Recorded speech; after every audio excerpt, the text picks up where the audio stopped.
ಅಪಾಯಕ್ಕೆ ಎಡೆಮಾಡಿಕೊಟ್ಟ ಗುಂಡಿ ಬಿದ್ದ ರಸ್ತೆ ಮತ್ತು ರಸ್ತೆಯ ಪಕ್ಕದಲ್ಲಿ ಬೆಳೆದು ನಿಂತಿರುವ ಬೃಹತ್ ಆಕಾರದ ಮರದಲ್ಲಿ ಒಣಗಿ ನಿಂತಿರುವ ರೆಂಬೆ ಕೊಂಬೆಗಳು, ನಿರ್ಲಕ್ಷ್ಯ ತೋರುತ್ತಿರುವ ಸಂಬಂಧಪಟ್ಟ ಇಲಾಖೆಯ ಅಧಿಕಾರಿಗಳು. ಹೌದು, ಪಾಂಡವಪುರ ಟೌನ್ ಮಂಡ್ಯ ರಸ್ತೆ ಮಡಿಕೆ ಪಟ್ಟಣ ಗೇಟ್ ಬಳಿ ಚಿಕ್ಕಮರಳಿ ನುಗ್ಗಳ್ಳಿ ಆನವಾಳು ಗ್ರಾಮಕ್ಕೆ ತೆರಳುವ ಸರ್ಕಲ್ ಬಳಿ ಗುಂಡಿ ಬಿದ್ದ ರಸ್ತೆಯಲ್ಲಿ ಮಂದಗತಿಯಲ್ಲಿ ಚಲಿಸುವ ವಾಹನಗಳು ಮತ್ತು ಬಸ್ಸಿಗಾಗಿ ಕಾಯುತ್ತಿರುವ ಸಾರ್ವಜನಿಕರು, ಶಾಲೆಯ ಮಕ್ಕಳು ಕೂಡ ನಿಂತಿರುತ್ತಾರೆ. ಇತ್ತೀಚೆಗೆ ಸುರಿಯುತ್ತಿರುವ ಮಳೆಯಿಂದಾಗಿ ಬೃಹತ್ ಆಕಾರದ ಮರ ಒಂದರಲ್ಲಿ ಒಣಗಿ ನಿಂತಿರುವ ರೆಂಬೆ ಕೊಂಬೆಗಳು ನೀರು ಕುಡಿದು ಬೆಂಡಾಗಿ ಯಾವಾಗ ಬೀಳುತ್ತದೆ ಎಂಬ ಭಯದಲ್ಲೇ ಸಾರ್ವಜನಿಕರು ದಿನ ದೂಡುತ್ತಿದ್ದಾರೆ.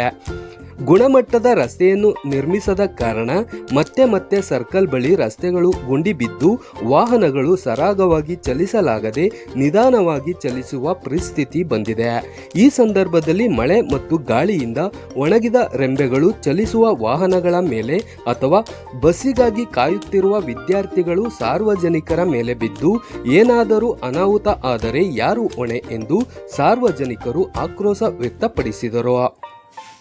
ಯಾರಿಗಾದರೂ ಅನಾಹುತ ಆಗುವ ಮೊದಲೇ ಸಂಬಂಧಪಟ್ಟ ಇಲಾಖೆಯ ಅಧಿಕಾರಿಗಳು ಎಚ್ಚೆತ್ತು ಒಣಗಿ ನಿಂತಿರುವ ಮರದ ತುಂಡುಗಳನ್ನು ಕತ್ತರಿಸಿ ಸಾರ್ವಜನಿಕರಿಗೆ, ವಾಹನ ಸವಾರರಿಗೆ ಅನುಕೂಲವಾಗುವ ರೀತಿಯಲ್ಲಿ ಕೆಲಸ ಮಾಡುತ್ತಾರೆ ಎಂದು ಕಾದು ನೋಡಬೇಕಾಗುತ್ತದೆ. ನಾನು ನಿಮ್ಮ ಮಧು ಬಿ ಗೌಡ, ಬೀರಶೆಟ್ಟಹಳ್ಳಿ, ಶಕ್ತಿ ನ್ಯೂಸ್ ಕನ್ನಡ ಟಿವಿ.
ನಮ್ದ ಇವರು ಭೀಮೇಗೌಡ ಅವರು ಮರಿಯಪ್ಪರು, ನಾವು ಲೋಟೇಶ್ವರ ನಾವು ಗದ್ದೆಯರು ಸುಮ್ಮನೆ ಬಂದು ಅಲ್ಲಿ ಇದು ಚಿಕ್ಕಮಳ್ಳಿ ಸರ್ಕಲ್ ಮಡಿಕೆಪಟ್ಟಣ ರೋಡ್ ಮಾಡ್ಬಾರ್ದು.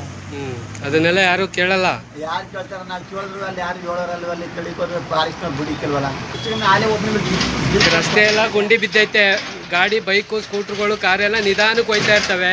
ಈಗ ಮಳೆ ಟೈಮು, ಗಾಳಿ ಪಳಿ ಬೀಸಿದಾಗ ನಾವು ಈಗ ಇನ್ನೊಂದು ಮರ ಹರಾಜು ಅಂತಿದ್ರೆ ಉನ್ನತಿಗೆ ಅಂತ ಹರಾಜು ಇದು ರೋಡು ಅಪ್ರೂವ್ ಆಗದಲ್ಲ ಅಂದ್ರಲ್ಲ, ಅದು ಅಪ್ರೂವ್ ಆಗೈತೆ. ಗಾಳಿ ಬಂದ ತಕ್ಷಣ ಯಾರು ಓಡಾಡೋದ್ರು ಮಳೆಗಾಲದಲ್ಲಿ ಬಂದ ಮೇಲೆ ರಪ್ಪಂತಿರ್ತವೆ.